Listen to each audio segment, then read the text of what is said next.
Hello ladies and gentlemen, and welcome back to Tyranny. Or should I say Tyranny, the Bastard's Wound, because right now we are in the expansion set's content. In the last episode we found our way to the Bastard's Wound, and here we are. As you can see, there's lots of people here, both humans and beastmen alike. All refugees escaping the horrors of war caused by Kyros' conquest. So yeah, so that's where we are right now.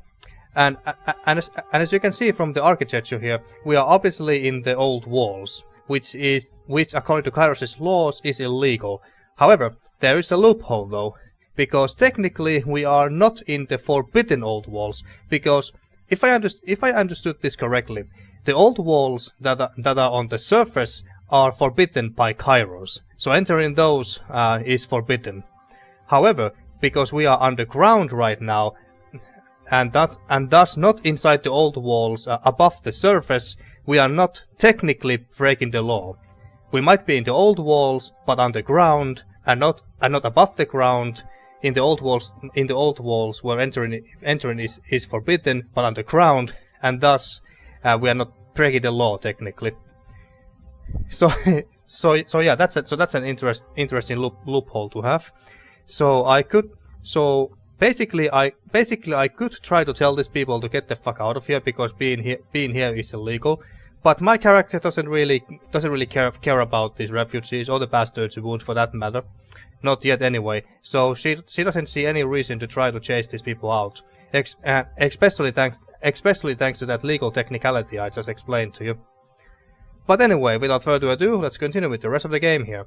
And my plan for this episode was to basically explore this Bastard's Wound, this refugee village or encampment. So I'm basically going to explore this area, and there is two leaders here basically. There is I think his name was Tidecaster Wagstaff. Yes, another Tidecaster besides Ebb.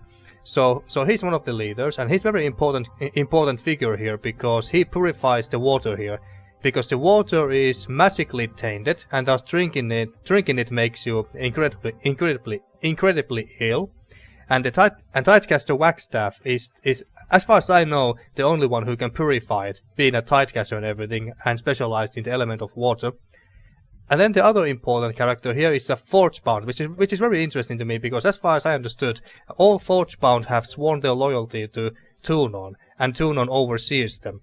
But there is one Forgebound here who has basically built some of the structures here, like these bridges, for instance. And I think he did something else too, but I forgot.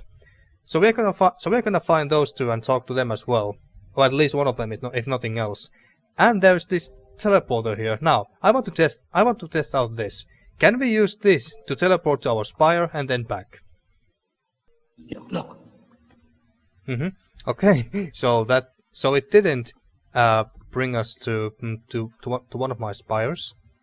Ah, this must be the farmlands that was mentioned in the last episode. So they are farming their food above here. Okay. Now, what do we have here? And just a health potion, that's nice, I guess. Torrential water plummets down from the jagged openings in the old walls above. Churned by the passage through the ancient tunnels. A cool mist brushes your face, smelling faintly of dust and decay. Well, that must be lovely. But there's no one interesting here. Well, there's Tycho, but I don't really care to talk to him, or is it her? I can't really tell. So I don't really care to talk to that person for now, so let's just go back. Okay, so this teleporter doesn't bring us back to one of our spires. Okay, which is a shame because I wanted to get Landry back to my party. Not because I necessarily need him for combat situations or anything, although his healing is more than welcome. He's one of my most useful characters after all. But because we got this one quest all of a sudden last time.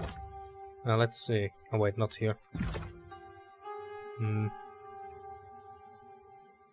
Forge Master Jaspos. Okay, so that was his name. So, the ones who got away. You have come across a collective of refugees inside the old walls. Investigate the situation before determining how you want to proceed. Speak with Jaspos, Master of Knapping. Forge-bound Master Jaspos can be found northeast of his forge in the northern part of Bastard's Wound. And speak with Tidecaster Wagstaff. Tidecaster Wagstaff can be found in the southeast corner of Bastard's Wound, just beyond where the Scarlet Kyros are camped. Ah, so there's some. Oh yeah, I think I saw some Scarlet Kyros people down there as well. Maybe they are Scarlet Kyros deserters who just deserted the Scarlet Kyros and then found their way here and decided to stay here. And what was this? Truth and Reconciliation. Chronicles of the School of Ink and Quill have been hidden deep within the Bastard's Wound old walls. Help Lantry find and reassemble them. Oh yeah, so this is Lantry's own personal quest. So I would love to bring him here because of this. Bring Lantry to talk to Mel about Lexime. Lantry may want to speak to Mel about his master Lexime. Bring him to Bastard's Wound to talk to Mel. Okay. Okay, so I guess that we just have to explore this area now for now without Lantry. We can bring him here later. Let's just... I've always appreciated forges. There's music in their craftsmanship. Ah, okay. Well, that's... I didn't expect you to say anything like that about a forge. I'm carrying too much. Tonwes. An outsider? You'll be wanting to speak to the master. He is east of here, past the forge. Over here, I take it. Easily. Argine. Yeah, Jaspos is over the bridge. He will explain. Please be merciful, Fatebinder. So he's over there. Well, might as well go and talk to him since we are here. Jaspos, Master of Knapping. But first, what's inside this jug? Iron and stuff. That's nice. Alright, Jaspos, Master of Knapping.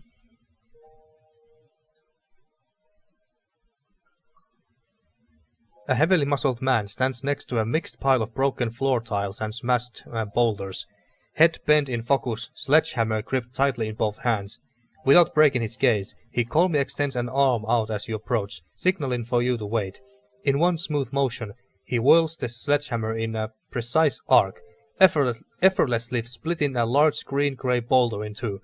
He smiles and lets out a pleased chuckle before turning to greet you. Ah, Fatebinder. That explains Sir Ruckus. His voice is deep, a confident baritone that easily carries through the open air. Forgive my rudeness. Masters of the craft rarely break focus if we can help it. Old habit. He smiles broadly, motioning you to come forward. Your arrival is unexpected, but my forge is always open to servants of the court. Well, that's nice to hear. But I wonder, does Tuno know that you are here? I'm Jaspos, Master of Knapping, and this settlement is called the Bastard's Wound. I expect you are looking for its leader. No doubt someone pointed you in my direction. Well, yours and Wagstaff's. And actually, these people actually had one leader, some time ago anyway, and she was a beast woman, surprisingly. But then, if I remember correctly, she went deeper into the Bastard's Wound for some reason and never came back. And that's why Jaspos and Wagstaff are kind of competing at who's the real leader here. Anyway, I know you know entering the old walls is illegal, so this little setup of yours, it's slightly against the law. Well, yeah, but my character doesn't really care too much about the technicalities like that. Settlement in the old walls is prohibited by Kyros' law. The legality of this place must be determined by a Fatebinder. If you lead these people, then you must answer for any crimes committed by this settlement. Okay, so the legality of this place must be determined by a Fatebinder. Settlement in old walls is prohibited by Kyros' law. Maybe this is more like our character. I know you know entering the old walls is illegal, so this little setup of yours, it's slightly against the law.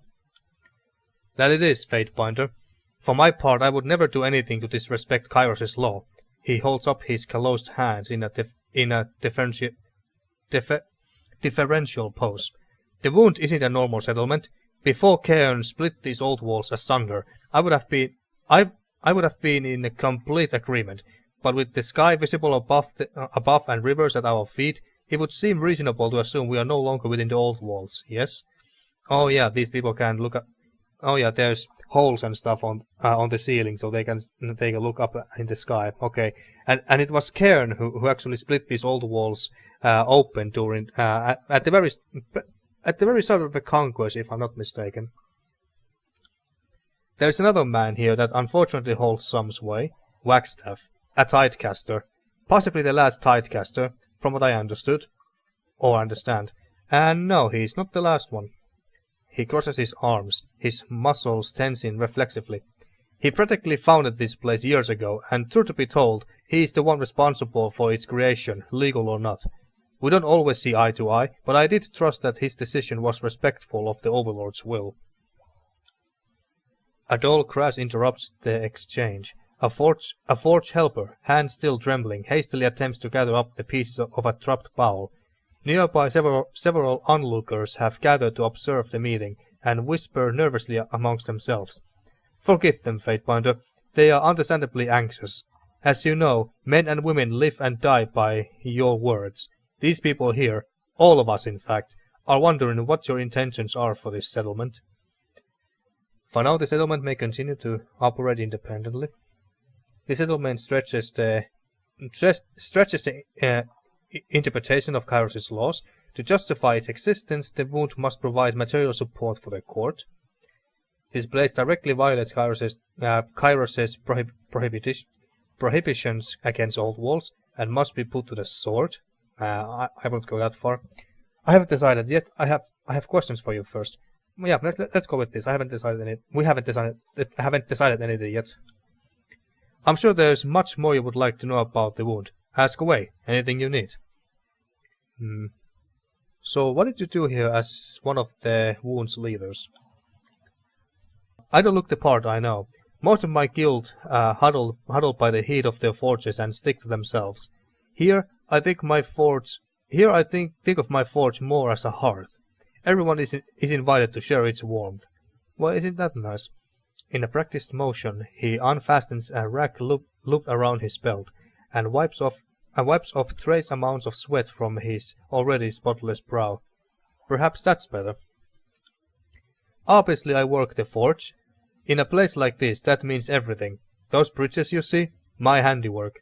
The knives and weapons everyone's carrying, they came from my forge.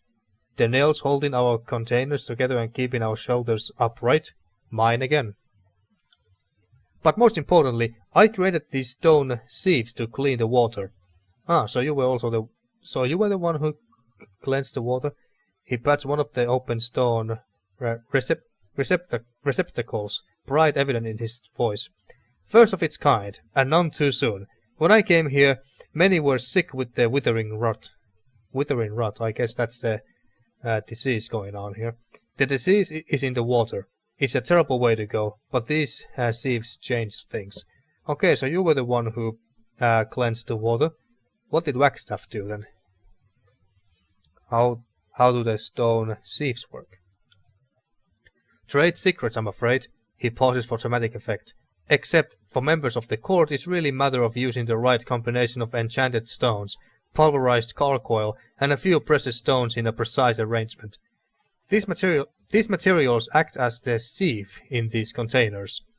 He points towards the base of one of them, drawing your attention to water dripping out of a small opening and into a collecting bowl. Anything that comes out of there is free of the disease. Now, this place isn't exactly bursting with precious stones, so I had to devise a substitute. Beastmen claws and teeth, when properly prepared, have the properties I need. Since they regrow over time, I've been able to collect donations from our many warriors. I do prefer using stone whenever possible, though. Yeah, I can imagine. And what does Master... At first I misread that as Master Wagstaff. What does a Master of Knapping do? Oh, and I shall tell you. He places a hand upon his belt and runs his finger across the many hammers, chisels and picks draped across his waist, stopping at a simple stone hammer. Masters of Knapping focus on the fundamentals of all forge work. Before you can make bronze and iron, you need a hot fire and in a controlled space. You need a stone forge. He grips his belt firmly, puffing out his chest slightly as he speaks.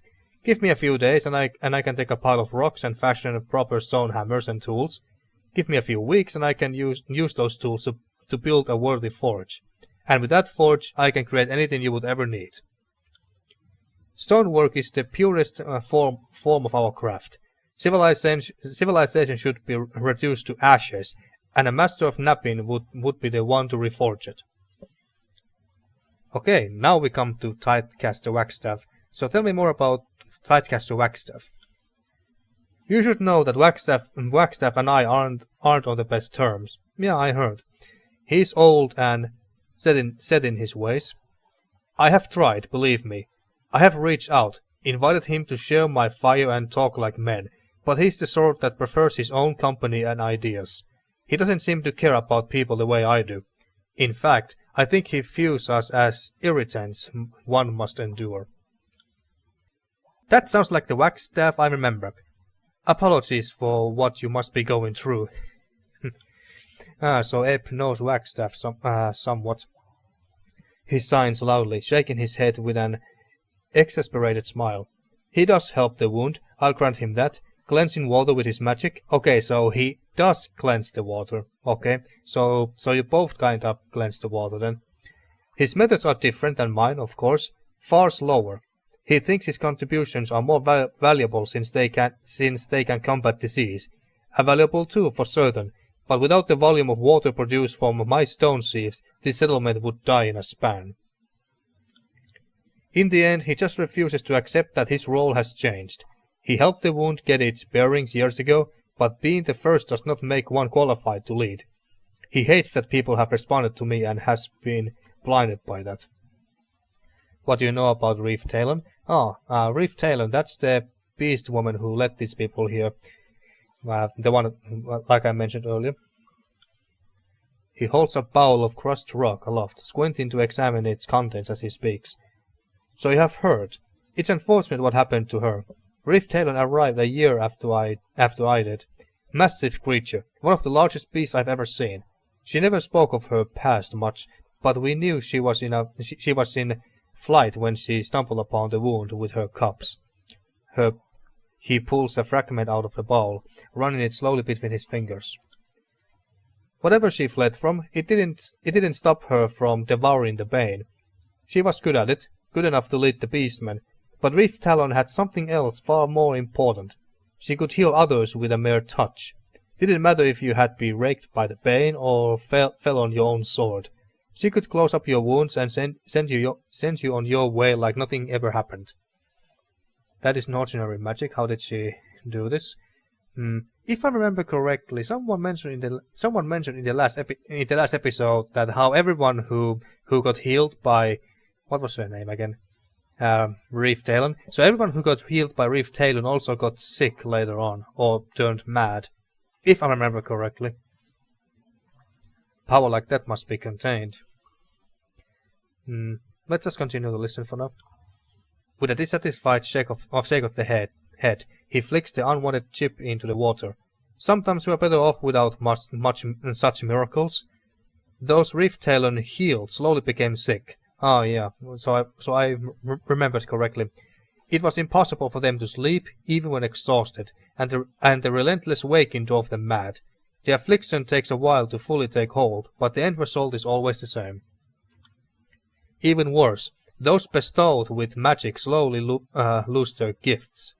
He looks forward towards the forge, a pained expression visible on his face. Now they are just known as the Sleepless.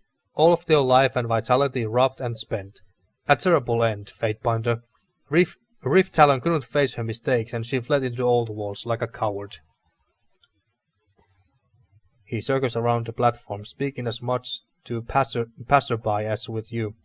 And to think that many here saw her as a leader. What leader runs in the face of adversity? Those of us that remain, we are the ones that continue to hold up Bastard's Wound. I toil every day to keep the fires of my forge running, and the people can see who they can truly rely upon. Nearby onlookers shout and pump their fists in support, eliciting a raised fist from the forge-bound master in return. Okay, so the Reef Talon ran away. Maybe she felt bad and thought that it would have been dangerous to stay close to her. Maybe that's why she left, to protect the people who followed her. Did you think about that now, did you?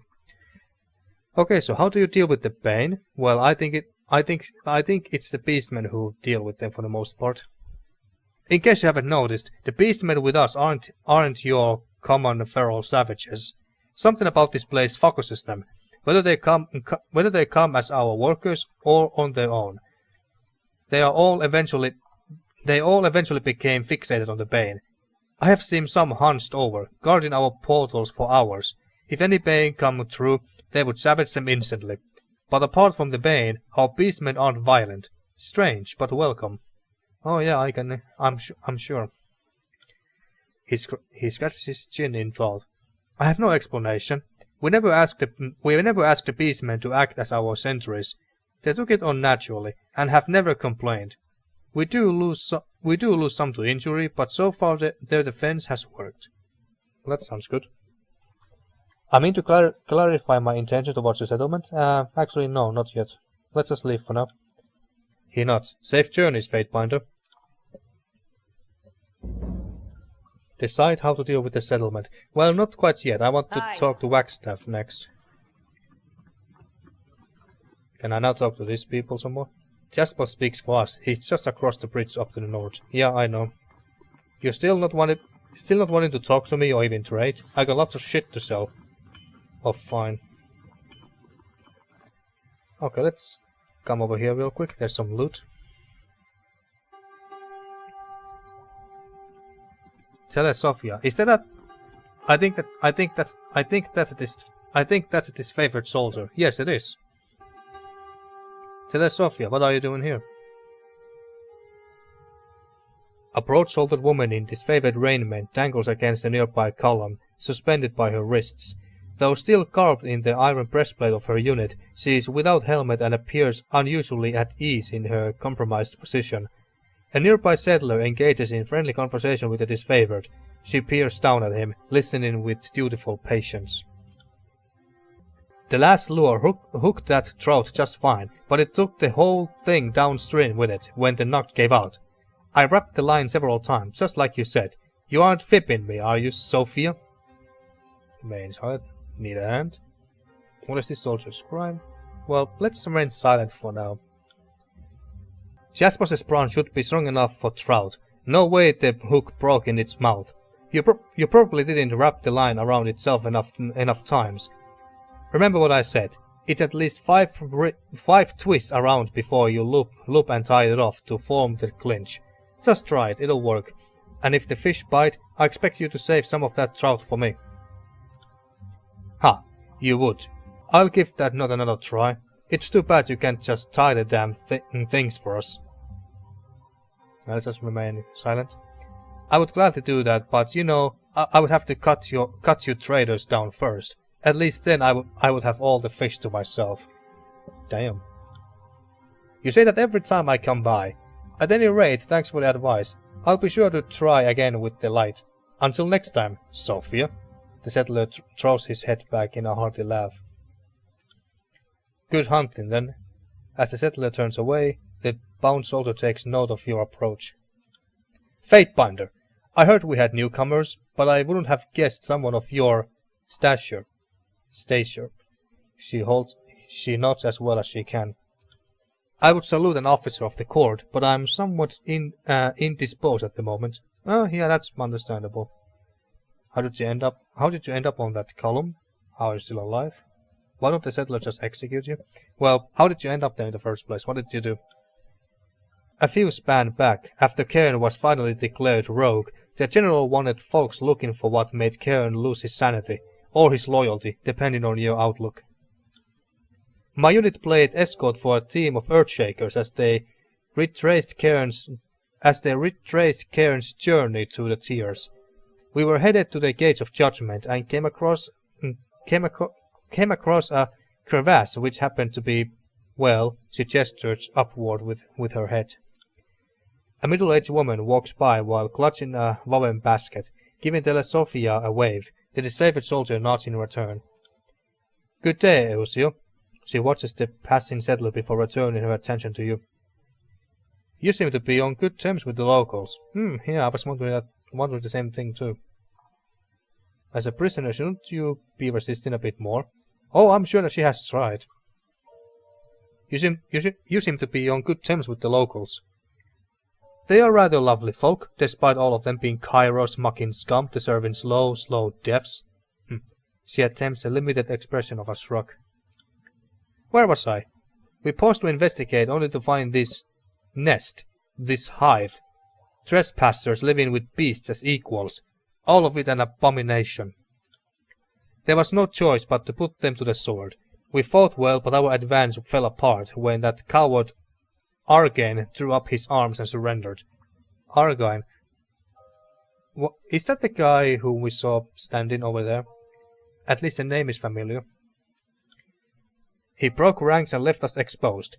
If I hadn't been knocked senseless, I would have executed him myself. Woke up hosted up on this wall, and I have been here ever since. So you have basically been here for over a year, maybe? Well, she did say 2 spans, maybe even 2 years. I'm not exactly sure how long is one span here. So, at least over a year, I would say. I would be surprised if you knew how to walk, even if you were afraid. So why don't the settlers just execute you? They have, in a sense.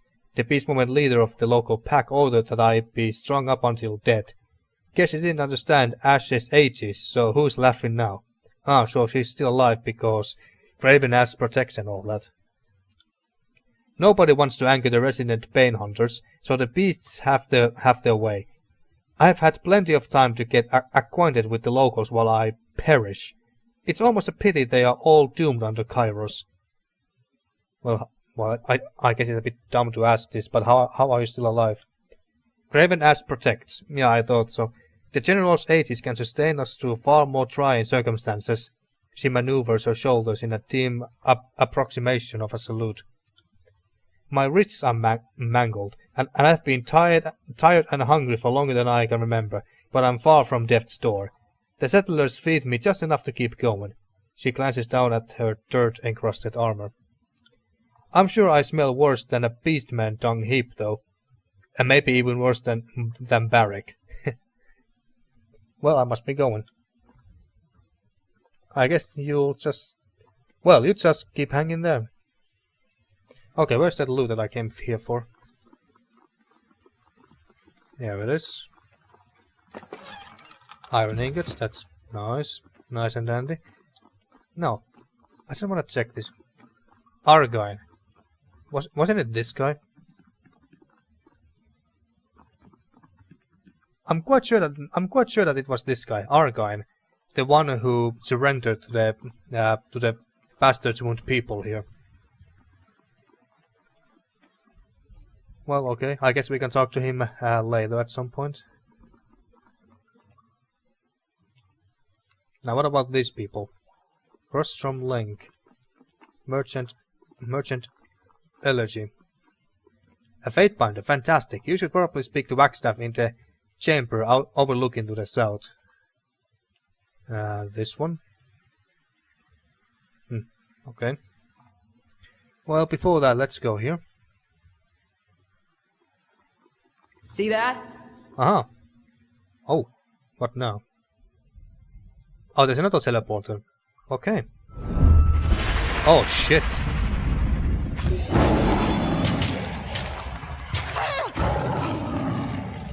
Damn.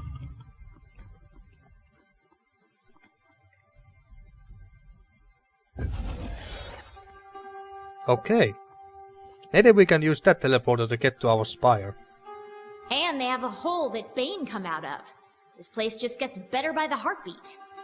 Can't do that. Indeed. But hey, it looks like they have it all under control. Oh, Iron Qatar. Maybe this would be good for verse. Well, let's take that. Now, can we use a teleporter? Inspit moniker. Oh, and they drop some loot too. The Bane, but apparently the beastman doesn't care. Cloth tunic. Plus 3% deflection. That's actually rather good.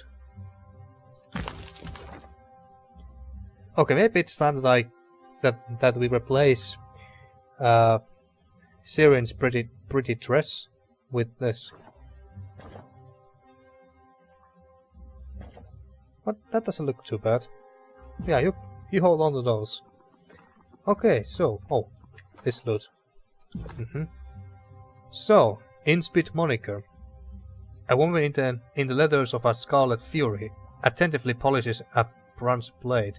Oh, so she's a Scarlet Fury, or used to be one.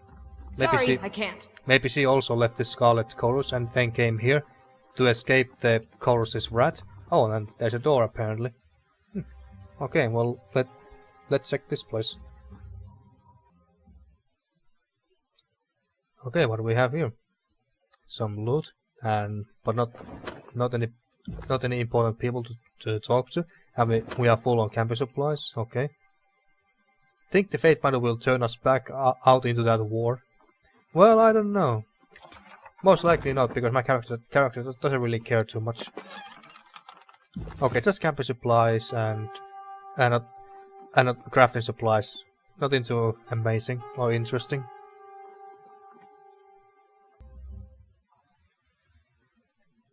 Okay, and then up here. Merchant Anaxios. Are you willing to trade? No. A Fate Binder? You'll be wanting to speak to one of the men in charge. I have. And more merchants and Gloom of Dawn. Light in the helm.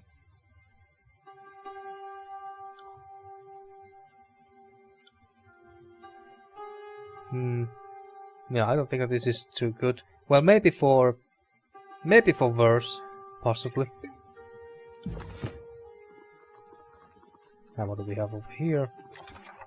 How did I get talked into carrying all this fancy? Oh, damn. Oh, I guess they are brawling. Uninjured. Okay. That crowd actually made me jump almost. The heavy odors of musk and urine loiter around this matted straw nest, making their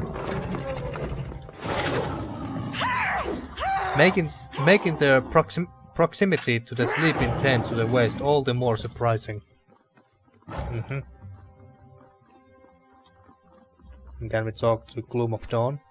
Apparently yes, we can. The rippling wall of muscle and fear sniffs the air at your approach. Show some respect, whelp. Kills in Shadows rears up at the beast. Yeah, show him. Unmoved by Kills in Shadows' display of aggression, the beast stares at you expectantly. Remain silent, what's the problem? Leave that one alone. Show this beast who's boss. Yeah, do that. We'll pound some sense into this young one. Kills in Shadow locks her fists together, tucking her talons in to deliver a blunt wallop to Beast's head. Enough! The beast quickly relents, holding out its pawns in contradiction as it bows before Kills in Shadow. I'm second to your strength, will not challenge. Well, that was easy enough. Glaring at the beast with a low growl, Kills in Shadow begins to lurch forward, but thinks better of it. With a quiet sigh, she shakes her head. Well, okay. Well, that didn't really lead anywhere. Sorry, I can't. Maybe we have to talk to him later when we get a quest of some sort or something, I don't know. Okay, and then Wagstaff should be here, so let's go and talk to him and hear what he has to say. Oh yeah, there's some Scarlet Coast tents here too. The water sounds calmer here, and yet as deep as the sea. Yeah, so that's Wagstaff. A bearded, withered figure stands by the pool's edge, eyes closed in concentration. His face, uncharitably weathered from years of sun and wind, is a collection of deep, intertwining creases weathered by a brittle-looking grey mane. One disapproving eye snaps open as you approach. Of all the shriveled barnacles to find, you... By Kyros' swollen tit, you? What of Camberil? Hakrivar, don't tell me you are all that's left. Step back, let them talk. Would one of you care to fill me in how you know each other? Well, they are both Tidecasters. It shouldn't exactly come as a big surprise that they know each other. So let's just listen and let them talk. They fought a good fight, but fell to Cairn at the well. In defeat, they were fed to the voices of Nerat. I am all that's left. How about you? How did you slither your way here? They are dead, so the militians have fallen and you are all that's left. Fuck us all, Kyros really has won. And I didn't slither. It was more of a surreptitious crawl. Not sure what surreptitious mean exactly. Speaking of lowly vermin, what are you doing with this lowlife? Well, he doesn't like me, alright. Remain silent. Low life. What's how you address me, old man? Need me to give you to a moment? Should I go with this low life? What's how you address me, old man? Yeah. Low life. What's how you address me, old man? Not you. Her. The old man taps a finger in Eb's direction. How did you let this old huckster trick you into her friendship?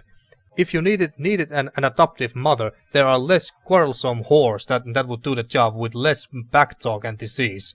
Oh, okay, so you were talking about Eb. Okay. She begged for her life, and I was feeling charitable. She now works for me. We are associates. The details are none of your concern. Yeah, she works for me now. Figured she would find a new pimp once Jade set sail. You should be careful. Eb's not just any Tidecaster. She's the last in a long line of truly honorary Tidecasters. I merely dabble in bitchcraft. Eb elevates it to both science and art. Let's just say I have a greater respect for the inevitability of Kyros. Not saying I have changed my mind and wish I had hitched a ride with the flotilla of cowards. Guess I'm trying to protect the tears in my own way, as I'm sure you think you are as well. You think you and those salty old queens you so adored were the only casters unwilling to flee? You fools weren't just dumb enough to wave your arms until the Archons noticed you. Some of us, well, okay, one of us still knows the ancient art of subtlety. Are we done with this patter? Need me to give you two a moment? Enough. Eb, you can gossip with your friends some other time. Let's remain silent for now. Ah, yes.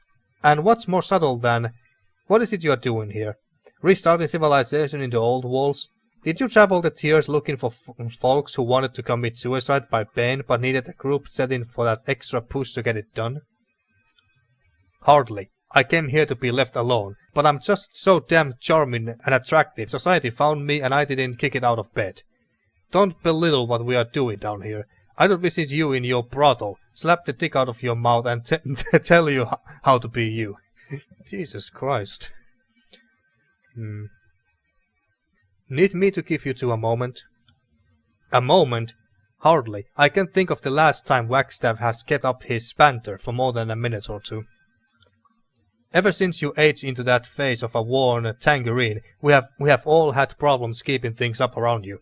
Speaking of improbable feats of tumescence, is that little apex boy of yours still ramming your stern on the regular? What? Is that little apex boy of yours still ramming your stern on the regular? Right. I'm not sure if I want to know more about that.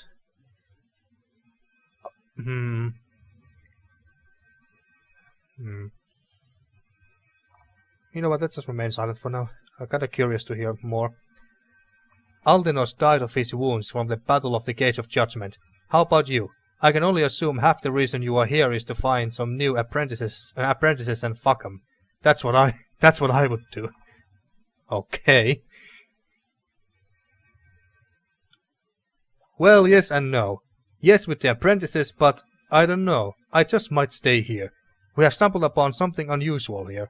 Not sure how permanent a solution living here might be, but been trying to make the most of it. But your friend here changes things. The Tidecaster points at you with a scowl. We always knew outsiders would come, but short of Craven Ash showing up, a Fatebond is about as terrifying a notion as we have imagined. I assume someone pointed you towards me to speak for the settlement. If there are matters to discuss, then so be it. I may not like it, but I do lead these people. Frankly, only because nobody else can.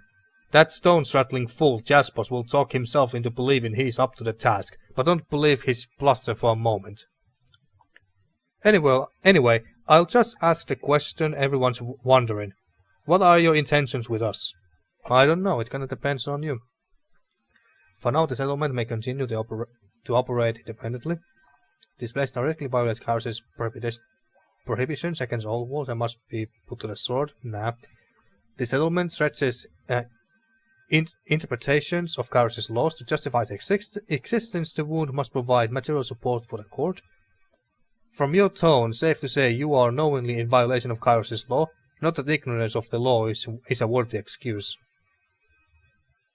Well, let's say this. This sounds more interesting. Yes, I think it's fair to say we all know of the law, and many have lived in fear of this day.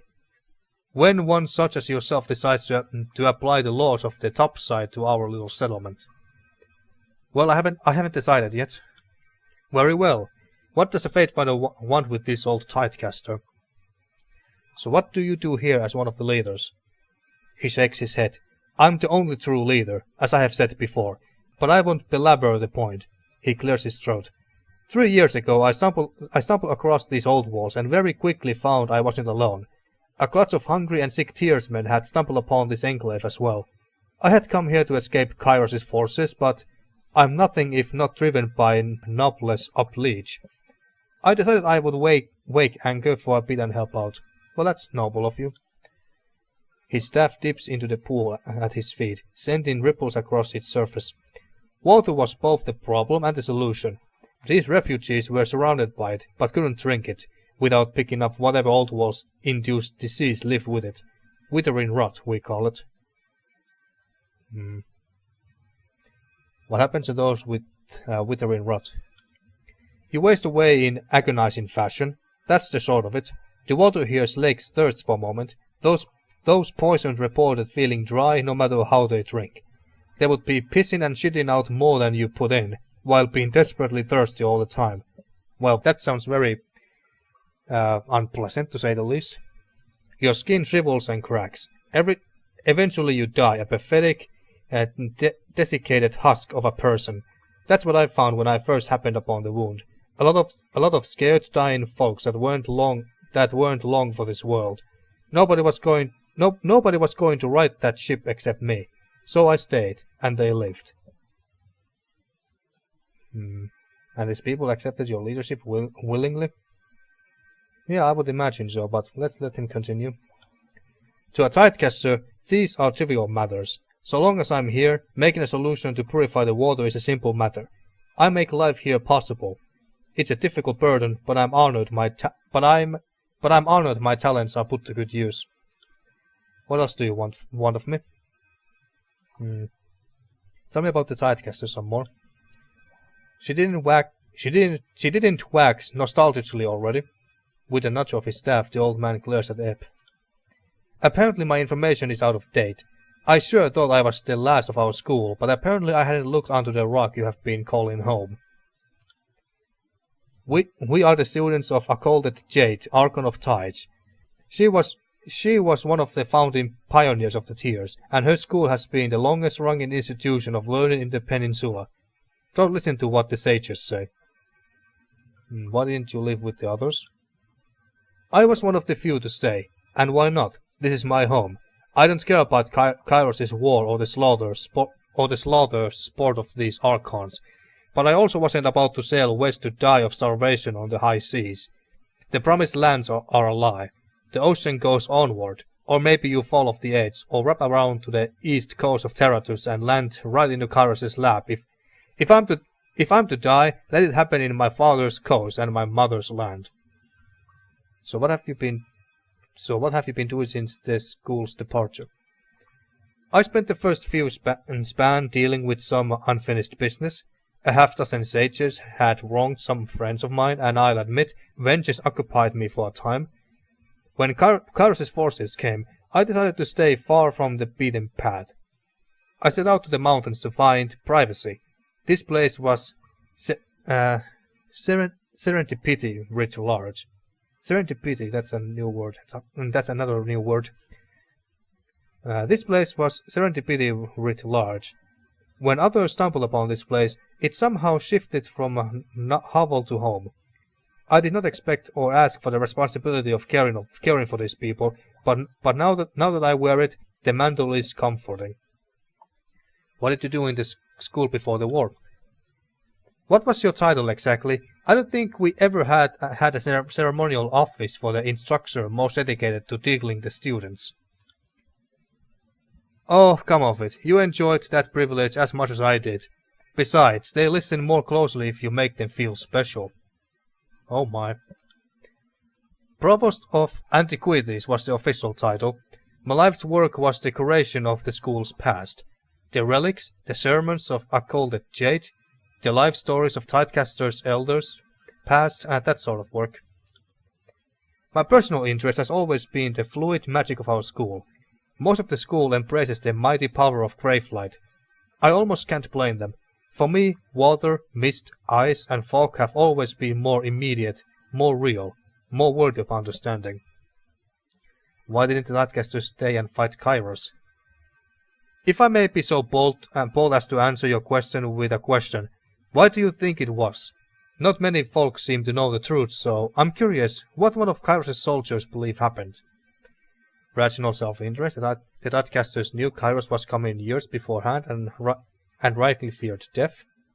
They knew something we don't. Perhaps the cartographers.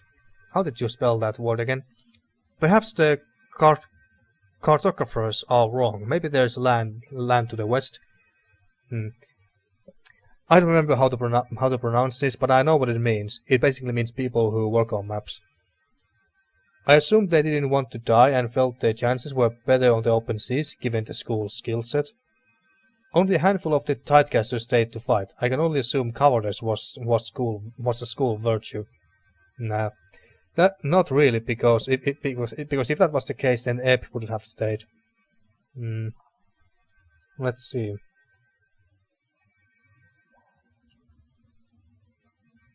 Yeah, I assume that.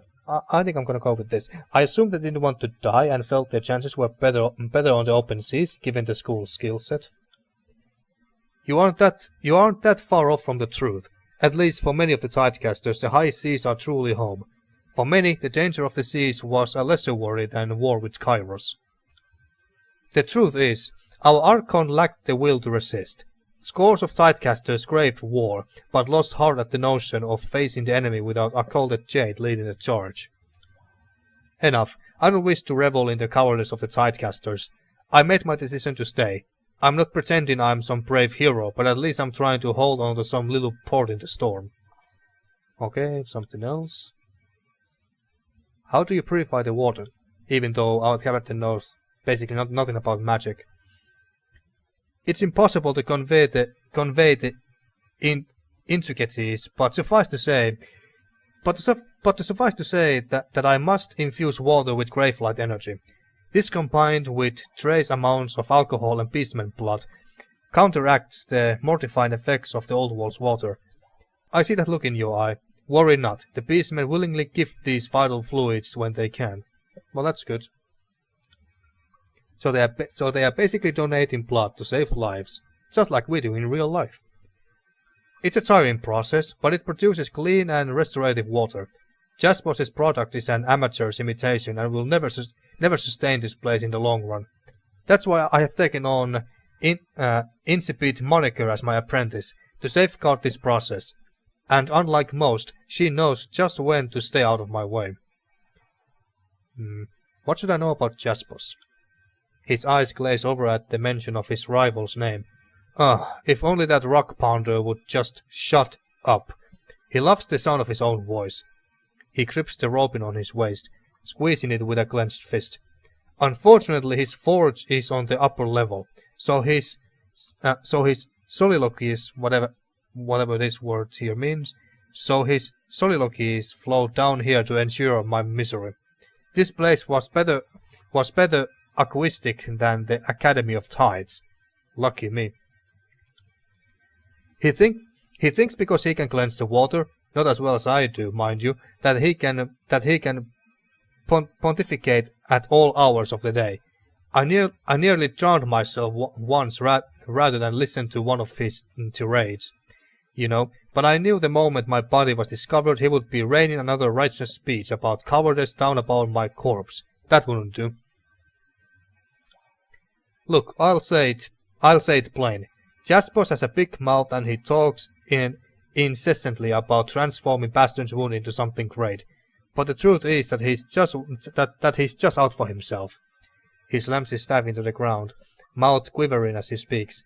I built this place from nothing, and he thinks he can come and claim it when the hard work has already been done. Not on my watch.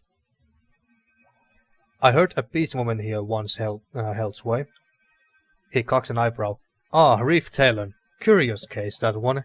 She pawned her way into these caves a year ago with her cubs. A vicious fighter for certain. Bane of the Bane, I like to say. She took charge of the tribe, but had a curious way about her. The most fascinating beast I've ever met. Oddly pensive, strangely polite, prone to bad things. Speaks nonsense. Coped and submissive by the sound of it. This Reef Talon sounds like mewling Bulwark, not proper Alpha. Bulwark? The hell is that? Bulwark, the ranking second in command of a beast tribe, a position often held by the most savage of beast women. The Bulwark's primary responsibility is to enforce order and obedience within the tribe and carry out the primus commands. In the smaller structure of a pack, the Bulwark performs these same duties in loyalty to the Alpha. Okay. Things really got unusual when after a bloody toss-up with the Bane, Reef Talon healed some other members of the patrol with her touch. I can't say heal with a straight face. Those who had their wounds tended by Reef Talon felt spectacular for a few days, but by week's end a whole host of new maladies overtook them. So Reef Talon was a mystic? She claimed she wasn't, and I have never known a beast to downplay her strengths. But as sure as water's wet, she could mend wounds with a mere touch. So she must have had some training. Having seen what her healing did, hindsight tells me why she would be hesitant to discuss her mystic training. Perhaps trained by fool for a mystic. Why else would beastwoman hide such strengths? A true mystic wears power proudly, does not whipper slither in obsequiousness, whatever the hell that means. What sort of problems happened to those who were healed? Oh, here. It started subtle, really. Folks treated by Reef Talon just slept a little less each night, at first, claiming they felt too hale and hardy to sit in bed. Later they would be exhausted from days spent waking, yet unable to sleep. The old Tidecaster shifts his weight with a sigh. And after days of being sleepless, other things would start to go. Tempers, memories, worst of all, a few who could work sigils lost the talent. Imagine spending an afternoon listening to Jaspos droning on about the virtues of pulverizing stone. You would be frustrated and exhausted somewhat, murderous in intent, but for some reason you can't sleep. Night turns to day, which turns to night. We took to calling those affected the sleepless, and warned others of what became from those cured by Reef Talon. So what became of Reef Talon? A few span back, a patrol of disfavored were in the mountains, searching areas struck by Cairn's magic. Oh yeah, and one of us favored are still here. So they said. Well, they stumbled on our refuge, and being disfavored, were shocked and appalled, not just by our squatting in the old walls, but by the beastmen living with us. A few even deferred to Reef Talon during the parley, and seeing humans look to a beast woman was rather appalling to those iron thugs. The meeting quickly turned violent. We bested the disfavored, but Reef Talon fled during the altercation. I guess a combination of guilt from warping her fellows with magic, and the feeling of shame that her presence roused the disfavored to attack us. I have no proof, but I think Reef Talon fled to save us from her. Yeah, that's what I was thinking too. There's plenty of folks who hate her, but I, for one, don't think her actions were ever malicious. Protecting this place is all she cares about, and she probably realized she had to go to save us all. Regardless of her specific motivation, I'm certain she fled deeper into the old walls, not topside. Someone claims she dove into the water, another claims she assessed a teleporter. Either way, she hasn't been into the village since a disfavored arrival. If anyone can survive the depths of the old walls alone, it's Reef Talon. That said, she's been gone a while now, and I'm not sure I would wager money on her survival to date. And what happened to the Sleepless? When Reef Talon fled, almost all of the Sleepless went with her. Whether they chased her out of anger or fear of being deserted, I don't know. You might find a few here in the refuge, but most of them have taken their chances in the depths of the old walls. Aisley, a woman whose life is already marred by the tragedy of wedlock to Jaspos, was the last person healed by Reef Talon. She is still coherent. Who knows how long that'll last, poor woman. The Sleepless grow more detached from reason with each day spent waking. I have imagined most went to the old walls to find death at the tail ends of the bane. If I lost the ability to rest, if my magic was taken from me, I would probably do the same. That's all for now. Good. He closes his eyes and returns to his recitation. Okay. Speak with Tidecaster Wagstaff. Well, we have already done that. Okay, so I think I've played for almost an hour now, so let's continue a bit longer. Okay, can I now trade with you folks? Apparently I can. Fatebinder, the former nobleman, hops on his good leg to face you. You want to speak to Wagstaff or Jaspos before you get too settled in. The former is down by the fellows, the latter in his force up north of the hall. Oh, goddammit. Okay, fine. Okay. I think I have pretty much explored this entire place by now. What about this? What about that teleporter? You two are no one important, apparently. Master Jaspos protects the wound, and we protect Master Jaspos. Okay, fine. And this teleporter or whatever is not working, apparently. Okay, so Wagstaff, Mel, Incipit moniker. So that was the woman over here with the other beastmen protecting the place.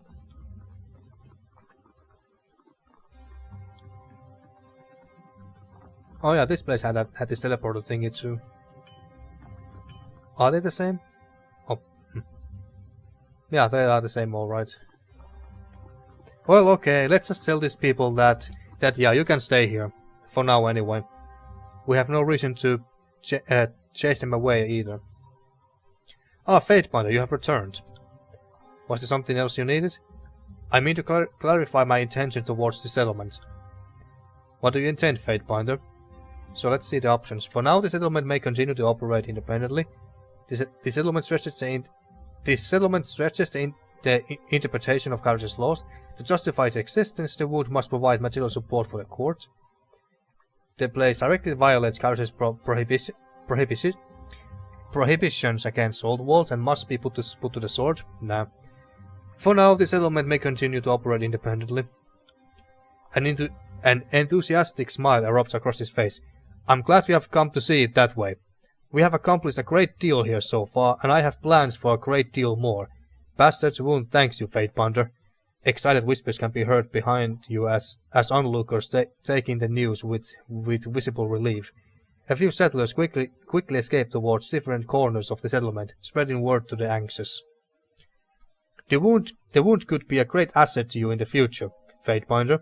Yes, I was hoping for that too. Maybe I could conscript some of the people here to join the Scarlet Chorus. We have managed well enough on our own, but someone of your prestige could really help us thrive. If you have the time, I have a matter that could benefit from your expertise. You may ask, but I make no promises. We don't have the luxury of trading with the topside. It could attract the wrong kinds of attention. Instead, we craft what we need. In my case, I can make a wide variety of tools, but I can't make everything. When we were building the forges of Lethian's Crossing, I had access to some of the finest chisels, tappers and abrasives. I carried only my travel kit with me when I found myself here in the Wound. I have been able to craft a few replacements, but to my jargon, I haven't recaptured the craftsmanship. The knapping tools needed are rather specialized, and I lose sleep knowing I can't replace anything I break. Since I have been missing, I imagine my tools were appropriated by my colleges in Lethian's Crossing.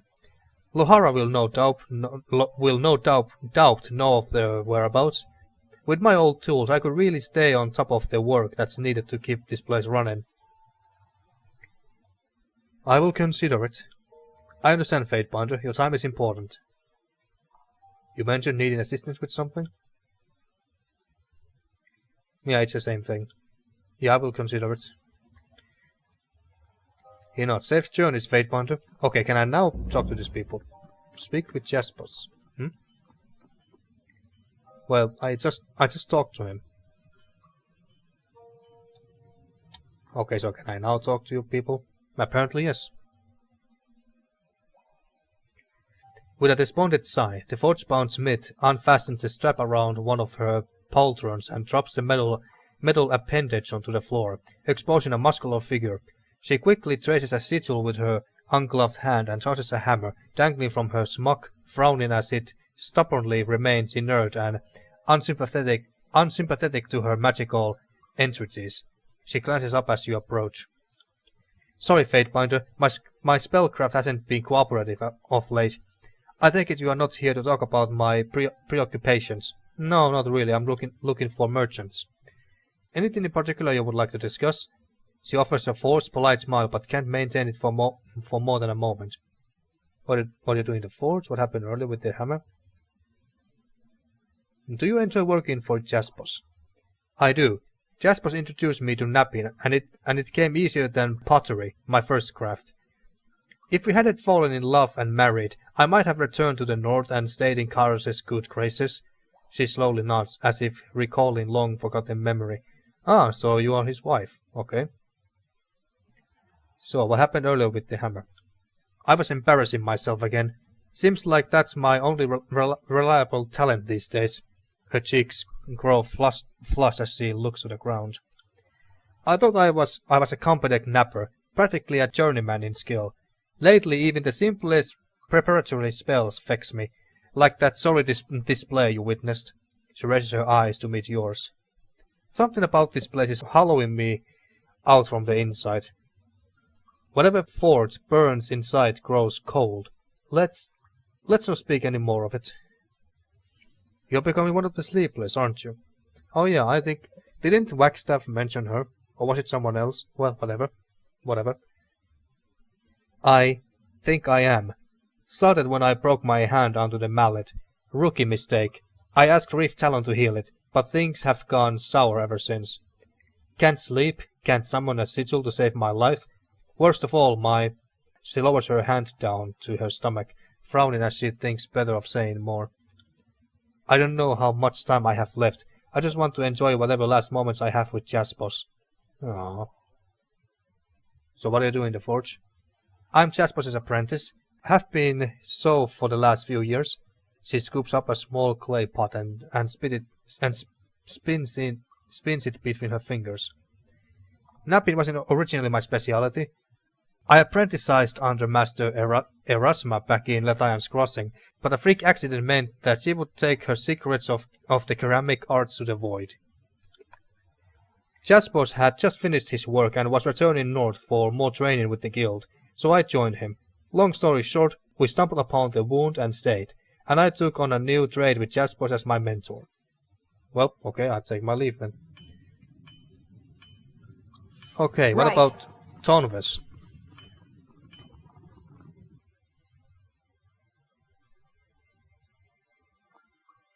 The forge-bound apprentices stare intently at the amber hide he holds aloft, pounding its surface methodically with a heavy iron mace. The light from the nearby hearth dances across his eyes. As you draw closer, the pungent odors of tannin agents thickens in the air. He turns to you, wearing a stoic expression. Is there a problem? You need something? How has apprenticing for Jaspos been? Difficult. Don't mistake me, I pledged to follow him and my loyalty doesn't waver, but I damn well wish we'd just returned to the north as planned. Instead I'm stuck inside these old walls, surrounded by bane and branded as a traitor in Kyros' eyes. He scrapes a worn knife against a whetstone dangling from his belt. Jaspos didn't like my interest in leatherworking. I think he saw it as an insult to his craft. If I favor it so much, I should have sought apprenticeship with the Master of Tannin, right? Well, consider that another thing I plan to do had we returned to north. To this, people need my skill with hides and pelts far more than my attempts at napping. Every time I clothe or feed someone and they thank Jaspos, he has less and less to say about it. Now that Arcane's apprenticing with him, I think he's content to let me dabble in tannin. Well, okay. Let's see you later, I guess. So you basically feed and clothe people, okay. Okay, and here is Argine. Is this a guy who... Is this a disfavored guy who surrendered to these people? The one Sophia down here mentioned. Oh, he's wearing purple, so I guess he is. A man clad in the frayed remnants of his Earthshaker uniform focuses intently upon dark stones held in cupped hands. His eyes move from one piece to the next. He hears your footsteps and shifts his gaze to meet yours. Fatebinder, forgive me I didn't see you. Jaspos has me performing these exercises to attune my senses, to see the shapes hidden within the rock. Flustered, he quickly tucks on the hem of his shirt and straightens his belt. I may not be with the disfavored anymore, but I still recognize a Fatebinder's authority. Well, that's good. That's good to hear. Is there anything you need from me? How does an Earthshaker end up in the company of this motley? I'm the odd man out, I know. He motioned to his purple-grey garments. After Cairn had been declared a criminal, Graven Ash charged us with scouring the Archon's belongings and retracting his path. I was with the group headed to the Gate of Judgment. As we cut west across these mountains, we came upon this place. Of course, any association to Cairn didn't make me popular with the Legion. Telesophia was all too eager to remind me that if Cairn's treachery were ever to come to light, all Earthshakers would likely be executed for assumed collusion. Well, I don't think that Graven Ash would go that far. So you'll forgive me if, after stumbling upon Bastard's wound and facing insurmountable odds in battle, I decided to surrender rather than join my hateful companions in death. Well, I can really blame you for that. What do you think of the Bastard's wound, then? I find myself at home here, even if everything about the old world seems antithetical to life. If the pain don't kill you, the water will. Without Jaspos, this place couldn't exist. His eyes move from the churning water to the massive stone walls stretching towards the sky. The old walls have always been invigorating spaces for mages of my ilk. They are like untapped fonts of magical energy, and the ancient masonry, inspiring. What was life like to the people that shaped these massive walls? He shrugs, amused. You speak well of Jaspos. Jaspos is many things. Teacher, husband, companion. Arcane's gaze turns thoughtful. He's teaching me to connect with stone in a deeply personal way. Earthshakers manipulate rock, but we don't feel or shape them with the intimacy of the Forgebound. Well, I'll talk to you later, I guess.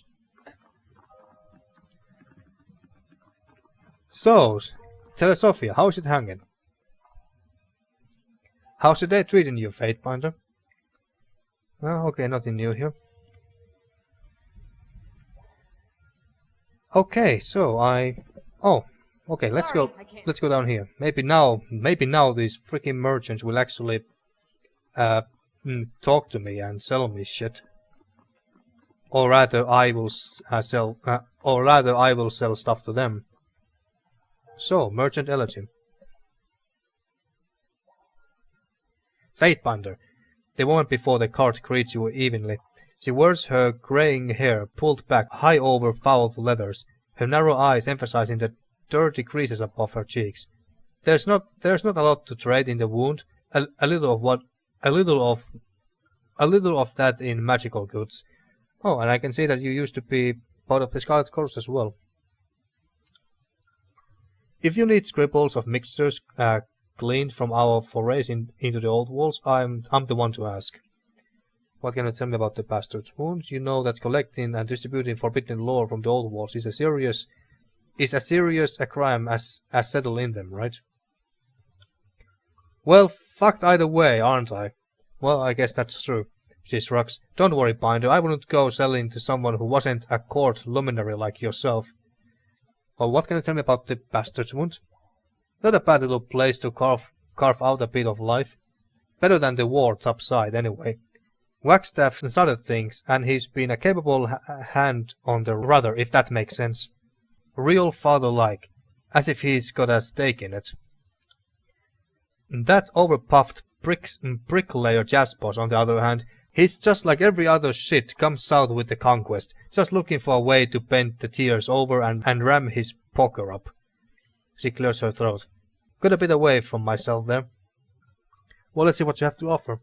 Sure thing. Here's what we have scrounged up. Cerulean Scales. What's this? Plus 15 shock damage on hit. Plus 15 shock damage on abilities and spells. Holy shit. And it's fucking expensive too. Scroll. Exceptional Sigil of Precise Action. Distant Impact. Sigil of Lightning. You already know this. Okay, good to know. Okay, so, let's see. Not sure if I could give that... Well, I could give it to Verse, but is it any better than what she's wearing? Or what she's using already? So, this shit. What do we have here?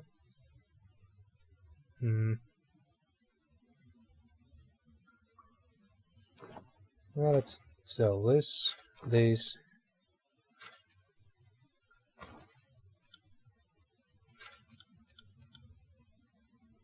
What's this? Oh, the steadfast insignia. Oh, okay.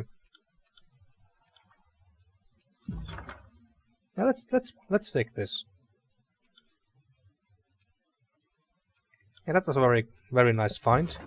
Okay, so we're gonna give this to Ebb, of course. Now, what was this? Sigil of Lightning, control lightning. Okay, and this, and only Ebb can carry that. Okay. Well, I guess we are giving it to her.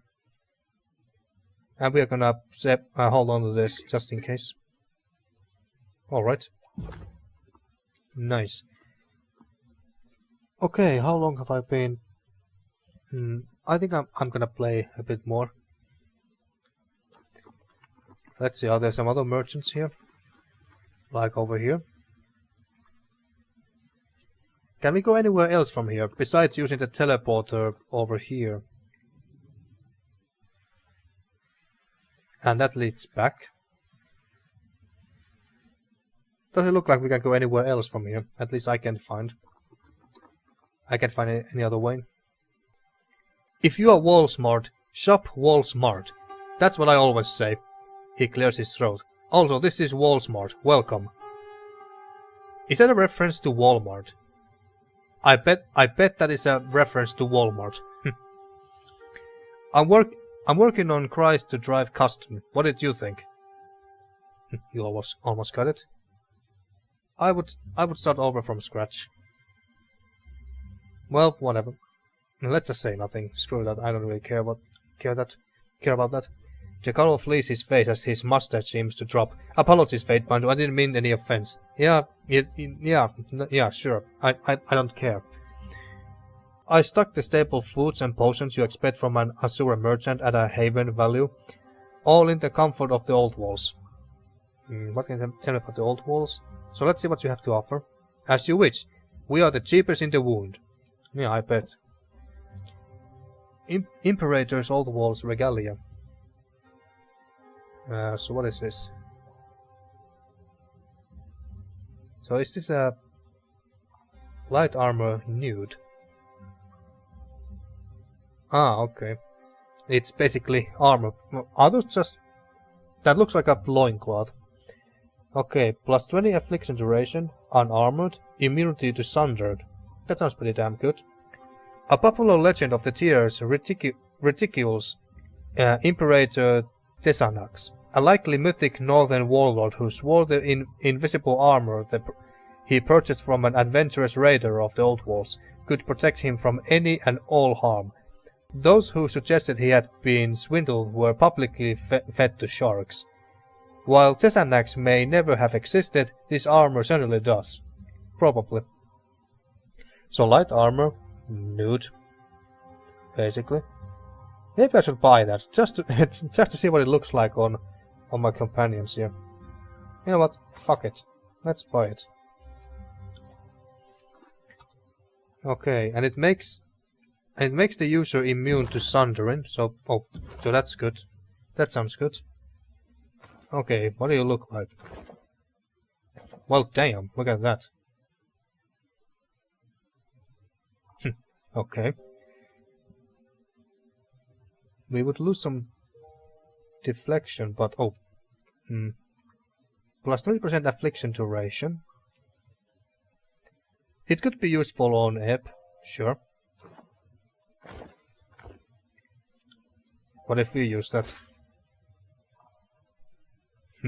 We need no armor. And you? I don't think that this plus 20%. Maybe it affects her songs. That's possible. Okay, so I think we're gonna give this to Ebb. I think this is more useful on her, but we're gonna hold on to that just in case because I like how this looks. Here you are, Ebb, all naked and everything. But then again, I'm sure that you are used to that. So merchant, Nereid. Good day to you, Fatebinder. Let me be the first to tell you that all of my licenses are well in order, signed and sealed this very year. Yeah, I'm sure, but I'm also quite sure that you don't have the legal permissions to actually sell anything here. He swipes a layer of perspiration from his brow and chuckles nervously. No reason at all to ransack my cart or confiscate my goods. Yeah, sure. I trade in whatever I can get my hands on these days. Care to have a look? Yeah, let's do that. Just this way. Scroll, remarkable sigil of strength, accent. What did this do? 95, Jesus. That must be very good. Well, fuck it, let's buy that. Must be good if it's that expensive. Now, where is it? Here. Can you learn that? Lore 84. How much lore do you have? Where did we see the lore again? Damn it, where was the lore?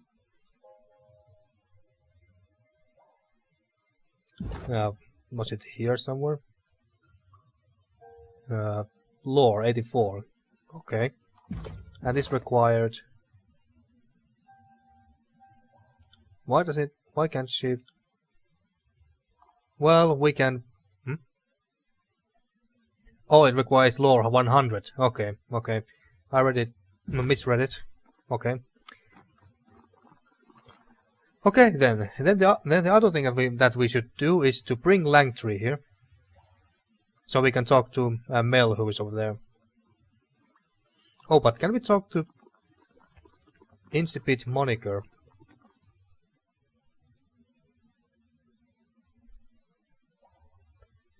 Welcome to our little refuge, Fatebinder. You here to help us keep the wound clear of pain?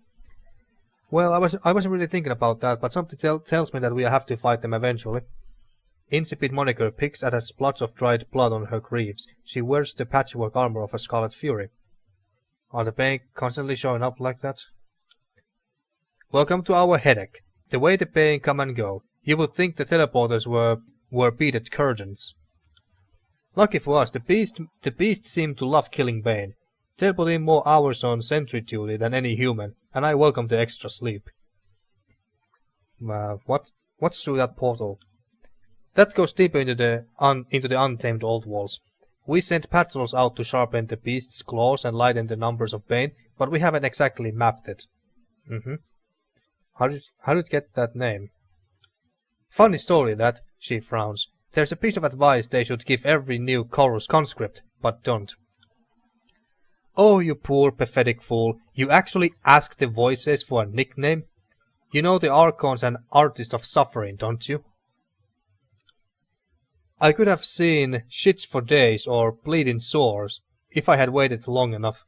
Even hindsight would be more appropriate. So what do you do here exactly? Lead these beastmen to defend this place, I take it? Whatever Wagstaff wants, guess you can call me an apprentice. I can read, which is more than most can say. He's teaching you our ways? I'm sorry you have a fool for a teacher, but you have been given a great honor. Do not squander it. It's more subtle than the red work of the Kyros, but I don't mind a change of pace. But I would really love to ask that why are you here? You were part of the Scarlet Kyros, so why are you here? You deserved it, most likely, but I would like to hear the story. So the blue is to honor Wagstaff. Yeah, I was wondering about that blue color of hers. Exactly. Fucker iced half my gang with his spells, so now I fight for him. Those are the rules.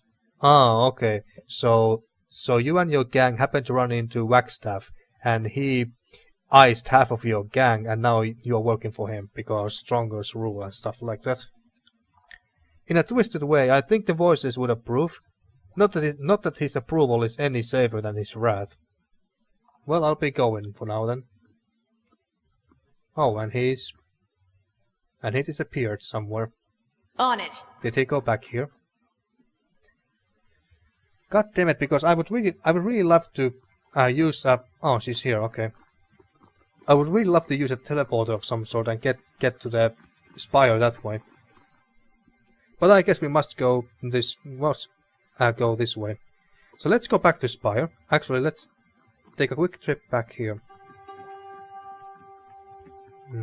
Nope, nothing happens apparently. Okay, so let's go. Let's just run all the way to the Spire. Or they run. I'm just sitting here giving them orders. Sorry, I can't. Okay. Can you give us a map? Okay, you give us a map. So Bastards Wound Farm, Cairns Passage. Okie dokie. So, let's go to our mountain spire real fast.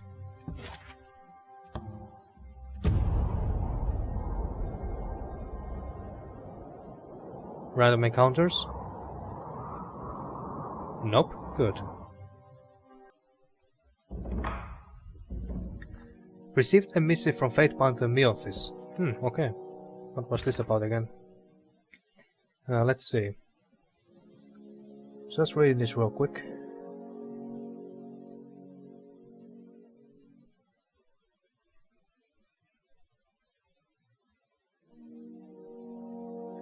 Okay, and our reply. Brahana, do you remember your training under Blade Mark? Oh, we were actually trained by him. I remember mine. Funny to think that you and I are about a century apart, but to Blade Mark we are all children. I'm now the oldest of the court's children, and I have seen much in my time. It's probably for the best everyone assumes I'm old, harmless and worth shuffling away in the archives. If I were scrutinized too closely, I'm sure Tunon would find I have grown lax in my spoiled old age. Part of why I'm here is that I have kept my head down. You appear to be doing the opposite. In some regards, this is beyond your control. You were chosen for the honor of proclaiming Kyros' edict, twice. To decline would have meant death, but to accept means to be placed on the stages for all to see. Kyros' most powerful weapon is not the edict, it's her ability to hand us rope that we willingly use to hang ourselves. Never forget this. There are numerous questions nestled in your request. What is it you wish to know most? Focus your inquiry and I will answer as best as I can. Fatebounder Miothis. Inquire about the edicts and their nature. Dear Miothis, thank you for hearing me out. I have more questions than I have ink, but let's start with a discussion of Kyros' edicts.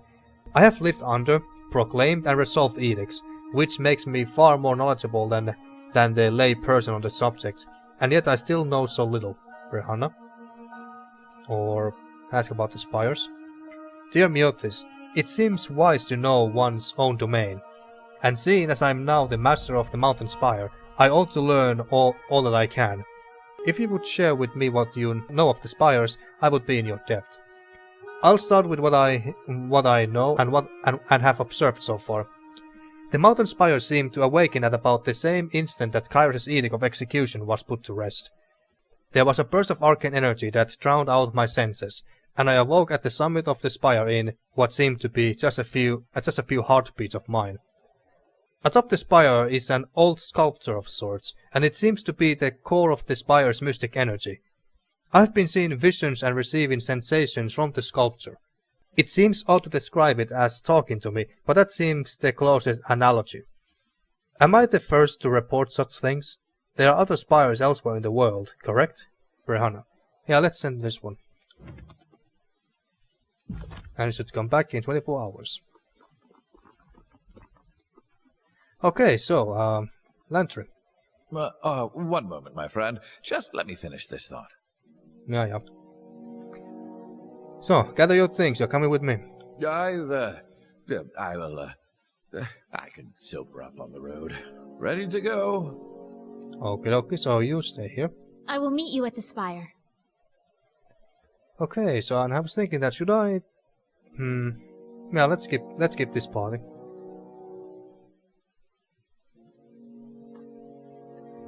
Okie dokie, then back to the bastard's wound.